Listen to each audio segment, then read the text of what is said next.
Once upon a time, a group of people became bored playing the 8th straight, uninspired Call of Duty game. They wanted to go back to the golden age of gaming, where creative, innovative games like Mario 3, Mega Man, Castlevania, and DuckTales thrived.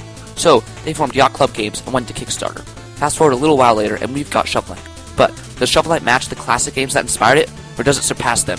Hey, I'm Youngster Skaymore, and today, I'm reviewing Shovel Knight. Shovel Knight is available for PC, Wii U, 3DS, Xbox One, PS4, and Vita, and for the purpose of this review, I'll be playing on Wii U. There are some minor differences between versions, but I'll get to those at the end. Also guys, keep in mind, this is my first review, so if I forget to cover some things or if my thoughts seem disorganized, cut me some slack. Shovel Knight is an 8-bit action-adventure platformer created by Yacht Club Games. Let's cover the plot first.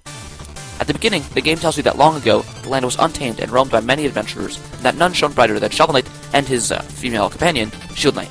Unfortunately though, their travels together ended at the Tower of Fate, where a cursed amulet wrought a terrible magic. When Shovel Knight awoke, the tower was sealed, and Shield Knight was gone. Shovel Knight then became a farmer, where he lived a life of solitude, grieving over Shield Knight and relishing over his past of adventuring with her. With Shovel Knight gone though, the evil enchantress and her Order of No Quarter were able to take over the land. Now, Shovel Knight must travel back to the Tower of Fate, which is now unsealed, on his way defeating the 8 members of the Order of No Quarter in order to defeat the enchantress, rid the land of evil, and of course, save his lost partner Shield Knight. I really like the story in this game. It gets more complicated than that, and has a few big plot twists towards the end, but I won't get into those to avoid spoilers. Let me just say this. The story had me out of my seat and clapping the first time I played through it. Also, the final boss is great. The plot stays in the background for the most part, allowing the gameplay to take over, but you are constantly reminded of your goal in the game. For example, every other level or so, when Shovel Knight falls asleep, you will begin a dream sequence in which Shovel Knight has to catch Shield Knight while fighting off countless enemies, only to wake up, realize what he has to do, and continue his adventure. I really like this and think it's a nice touch, as it makes sure that you, the player, are motivated in everything you are doing throughout the game. There's also dialogue with all of the bosses and other important characters throughout the game, which gives more exposition to the plot and gives Shovel Knight more character. This game does a fantastic job of making you feel like you are Shovel Knight, and unlike protagonists like Mario, you actually see inside Shovel Knight's head through the dialogue, which makes you even more motivated, aware, and willing of what you have to do next and why. I can't overemphasize it enough. The game develops Shovel Knight's character and makes you, the gamer, feel connected with him fantastically. This is especially impressive when you consider that this game is a platformer no less. After a quick exposition to set the story, you are dropped right into the middle of a level with a quick shovel pun to get you started. There's no tutorial or anything like that. The game lets you figure out everything on your own, and it does so incredibly well a la Super Metroid. Right off the bat, you're in the middle of an open field where most players will test out all their buttons. You can't move to the left, so naturally, when players are ready, they begin moving to the right. You keep going to the right, and you discover a pile of dirt. You try to interact with it, and you realize that the Y button swings your shovel, and that after a few digs, you get treasure, which makes you realize that you should always dig up dirt like this when you see it. You keep going, and you come across a small red enemy. You already know how to swing your shovel, so you walk up to him, press Y, and sure enough, it kills him. This teaches you how to attack. You want to continue on, but there's a platform in the way, so you discover how to jump onto it. You keep going, pull off a few more jumps and kill a few more enemies, but you are stopped by a wall that is too high for you to jump over. There's a bubble next to it, but you can't bounce off of it when you jump regularly, so you discover that by holding down on the analog stick, you can thrust your shovel downwards like in DuckTales, which allows you to bounce off things. The game teaches you to do all of these things, like I said, without any guides or tutorials.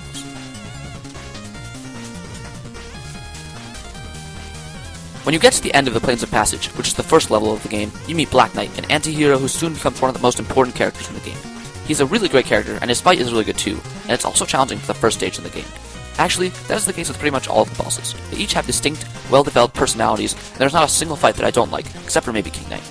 He's the first of the Order of No Quarter though, so I'll cut him some slack.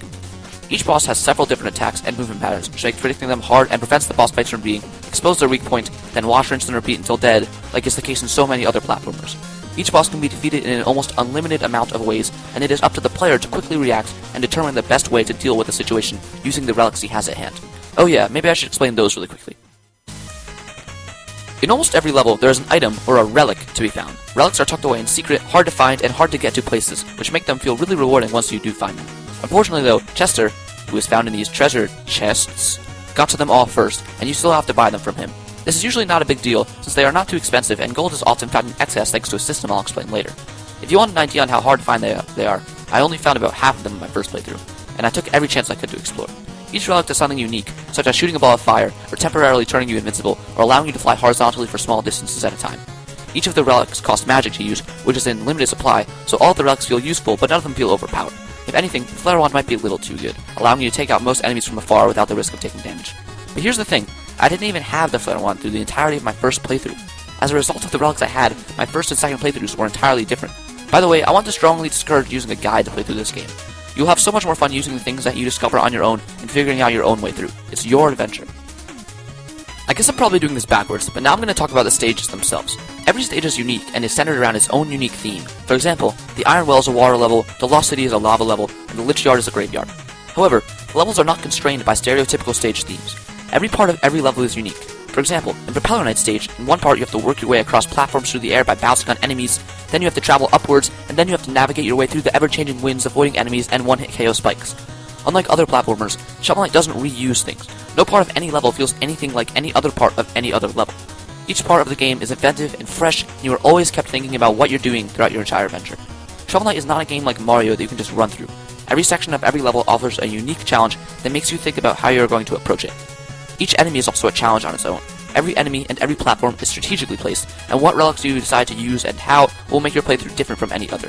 Every player will find a different way to get through a given situation given what relics he has at hand, which differentiates your experience from everybody else's. This is something that I absolutely adore about Shovel Knight. When I say that you need to think about how you approach every situation in the game, I'm not lying. Because if you just run through the game recklessly, you will die. A lot. Actually, you will die a lot regardlessly. This game is hard. Stages are also long, but there is a good checkpoint system in place that helps less experienced players but rewards advanced players. There's usually about 4 checkpoints in a level, and when you die, you go back to the previous one. You can also break the checkpoints to receive treasure, but then when you die, you won't be able to go back to that checkpoint. Well, what's the point of treasure, you may ask? First of all, there are no lives. Treasure serves that purpose. When you die, you lose 3 bags of treasure, with different amounts of treasure based off of how much you have. If you make your way back to the spot where you died, you can recover your treasure, but if you die again, then your treasure is gone for good. Treasure is used to buy things, including the relics, as well as other things too, which I'll get into in a little bit. You can also find and make your way through secret side areas of levels that are more challenging than the rest of the level, but yield a lot of treasure. Also, despite this game being hard, your deaths are usually not the result of the game being cheap. If you die, it's probably your fault. Right after you beat the first level, the game opens you up to an overworld map with different ways to go, kind of like in Super Mario Bros. 3. There are 8 different Order of No Quarter levels, which you are often allowed to play in different orders, no pun intended, and there are also a lot of other things to do. There are optional treasure levels that encourage the use of certain relics and yield a lot of treasure. There's the Hall of Fame, which is haunted by ghosts that you need to defeat and is dedicated to all of the Kickstarter backers.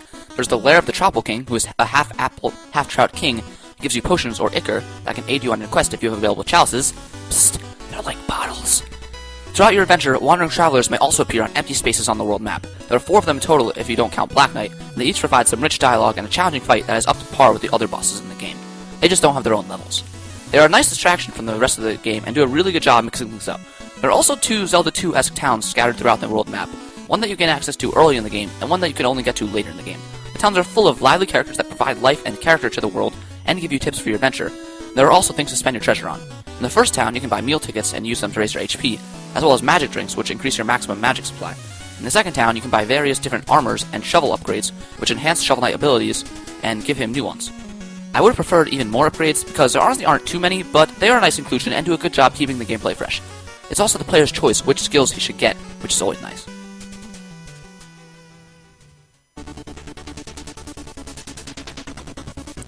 Another thing I want to touch on really quickly is the soundtrack, and that is, it's amazing. I love almost every song in the OST, and while there are 1 or 2 songs I don't really like, they are far outweighed by the rest of the soundtrack. Every stage and boss has its own original theme, which almost always does an incredible job setting the mood. It really is ear candy. I mean, just listen to this.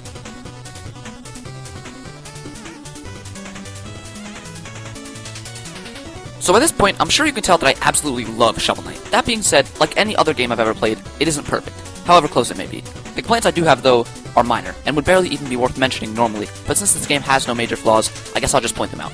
Keep in mind, though, these are all basically just nitpicks that don't really hurt the overall quality of the game. One thing that really bugged me throughout the game was that in order to downward strike, you hold down on the analog stick while in the air, and to cancel your downward strike, you just release the analog stick or press it in a different direction. The problem is, after bouncing on an enemy or a block of dirt, you get locked into the downward strike, so even if you release the analog stick or press it in a different direction, Shovel Knight will continue to strike downwards. This leads to many deaths into bottomless pits after accidentally breaking the blocks of dirt that prevented you from dying. You can cancel it by slashing your shovel, but that takes some getting used to, and there is no reason that this should be the case. I guess they made it this way so that you could consecutively bounce on different enemies easier while moving left to right, but that is easy enough as it is, and this feature leads to death much more often than it is helpful. Another thing that I found is that, at least in the Wii U version, if you press the jump button during a very slight window of time while Shovel Knight is turning, he won't jump. This only happened to me a few times through my playthroughs, and I think it's only a few frame window, during the turn in which it can happen, but the few times it did happen, it often resulted in me plummeting to my death. One other annoyance is that if you use a chalice, which is basically a potion, to heal, but then you die, you don't get that chalice back when you respawn at a checkpoint. This makes you have to be extra careful using your chalices on bosses until you know that you're going to beat the boss. I know that this was probably a conscious design choice, but I think it would have been better if your chalices reset when you died and respawned at a checkpoint. Overall, Shovel Knight is an excellent game, and it surpasses the classic games it set out to be like in almost every way. Platforming is innovative and challenging, enemies are fun to deal with, individual playthroughs are different thanks to the player having many choices, exploration is encouraged but not forced, and the story is great. Most importantly, Shovel Knight is incredibly fun.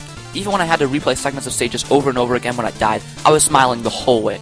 Shovel Knight is a blast from beginning to end, and it's the kind of game that makes you remember why you're passionate about video games in the first place. Shovel Knight is one of my favorite platformers, and even one of my favorite video games of all time. Yes, it's really that good. There's a reason everyone wouldn't stop talking about this game. And while it may only be about 7 hours long start to finish, it only costs $15, and you're getting way more than your money's worth. Not to mention there is New Game Plus mode, which ups the difficulty for Shovel Knight veterans. I did a Let's Play of it on my channel recently, so if you want to check it out, that'd be pretty cool.